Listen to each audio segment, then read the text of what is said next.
what's happening, YouTube? Three, two, one,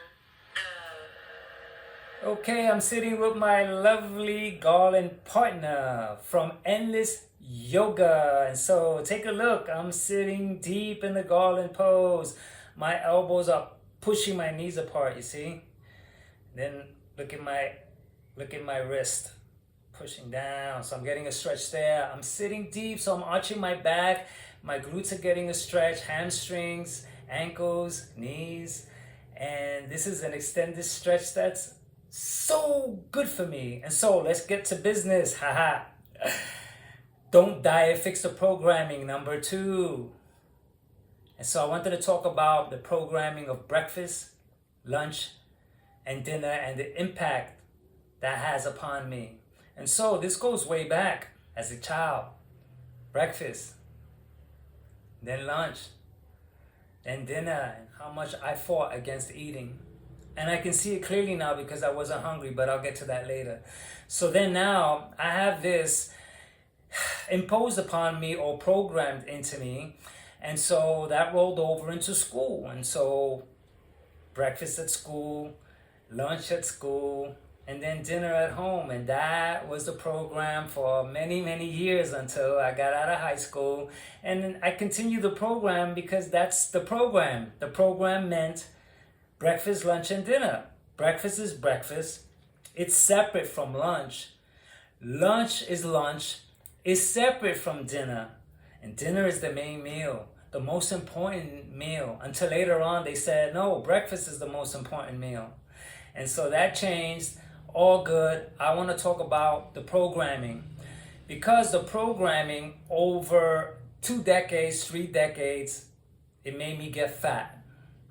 And so I'm thinking, wait a minute, diet fads. Of course, that's what I'm going to take if I need to lose weight. But I never thought, wait a minute, this diet fad, whatever it is going to have to battle years of programming, years of habitual eating, breakfast, lunch, and dinner. And what I didn't think about was that it wasn't the diet fad that I needed. It was that I had to fix the programming. And one way to look at that was after breakfast and it's time to eat lunch. How am I doing? What's going on? Do I feel like eating? Because I never did that. I ate because it was lunchtime, in spite that I didn't need to eat. And so I would eat anyway because, hey, it's lunchtime. And so I had to eat. That's what I was taught. That's what I followed. That's how I was programmed. And that's how I lived out my life. And so now, many times, I ate lunch. And then dinner time came and I wasn't hungry, but ate anyway because it's dinner time. Dinner is served. And so, the smell, I wasn't hungry, but the smell and the idea, steak, grilled chicken, or my favorite dish. And now I'm smelling and all of a sudden I'm down to eat now. And I'm like, this is what I need to look at. Not the diet. I need to look at how I've been programmed. Because the programming is so powerful, it's so intense, that I could be full and make myself hungry through smell, through the idea, lobster and steak, and eat. All because of opportunities, taking advantage, or slogans that I always followed. Okay, I'm not so hungry, but might as well put something into your stomach. You need to eat. I grew up like that. Constantly hearing, you need to eat. Eat. How long was it since you ate? Not, are you hungry? And so the discipline here, the way to fix the programming is to ask myself or learn to find out by looking inside and asking myself, what's up? How are you doing? Are you hungry? Or Are you going to make yourself hungry because you're following the program?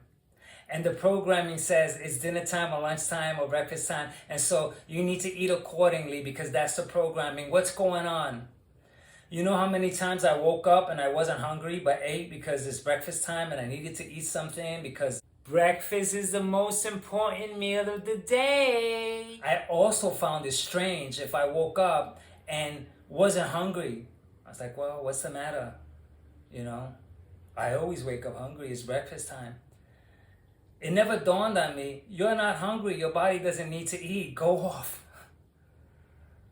And so I would force meals all the time. And so one of the things that I noticed is that I ate on top of stuff constantly, and that was my life. My whole life was eating on top of stuff. You know what that means, right? That means that lunchtime comes over and I'm not hungry and I'm eating on top of breakfast, and then dinner time comes over and I'm not hungry and I'm eating on top of breakfast and lunch, and I'm eating on top of stuff, and I'm eating because I ought to eat because I've been programmed that way. And then next thing you know, I'm up 10 kg and I'm like, oh my God. And now I'm turning to a diet fad that has to battle against decades of programming. And so I was also programmed to see foods in a certain way. Like pizza is not food, donuts is not food, and waffles is not food, and pancakes is not food. And so let's say I had waffles, pancakes at 3 o'clock. That's not food. And so I have to eat real food, which means I have to eat on top of that, because since it's not real food, I have to eat something more nutritious, which is really food. And then I would eat on top of the pizza and the donuts or whatever. In spite that, I'm not hungry. The pizza was satiating, but I would eat on top of the pizza, maybe fish or something like that, something healthy. And I lived my life that way, and now here I am. This fad, this diet fad, this approach, that approach, and I never stopped to think, you know what, fix the programming. Your programming is off. Your programming has you destined to eat, put something in your mouth. That's the programming. And so if I follow that program, I'm screwed. There's no diet that could beat my programming. My programming means that it's automatic. That means that I am wired this way. And so there's no way to just snap my fingers with a diet fad. No wonder why diet fads work for maybe a few months and then it's out the window, because the programming is so strong. If I'm programmed to eat a certain type of food for breakfast, that's programmed into me. And so I can't just reverse it by eating a half a cup of oatmeal. No wonder why it doesn't last. I'm measuring everything now like a crazy man when the programming is 100 times more powerful than any diet fad. So I'm aware of that now. And so how did I fix this programming? By learning to ask myself, what's going on? You're not hungry. And don't allow the temptations of the smell of foods or the thought, because right now I'm full. If I think of a nice, hot, juicy steak, lobster, or shrimp smothered in butter, I'll make myself hungry in 2 seconds and I'll make room.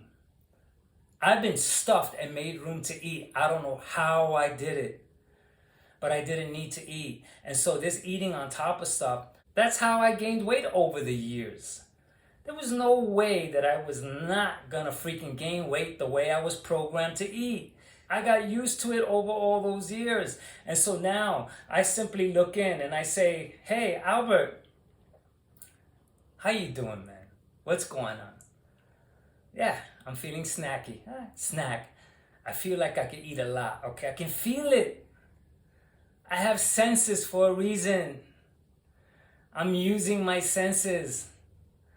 And I have taught myself for many years now to eat accordingly, not through a programmed system, not through a cultural system, traditional system of eating.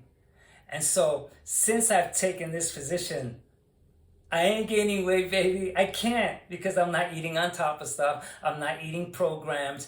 If I'm not hungry for breakfast, I won't eat. If I'm a little hungry, I'll eat a little. By lunchtime, if I'm hungry, I'll eat accordingly. Maybe a little, maybe a lot. Maybe I'll have dinner, maybe I won't. And so, what a wonderful place I'm in. And so, this wraps up this chat about don't diet, fix the programming. And until the next one, catch ya!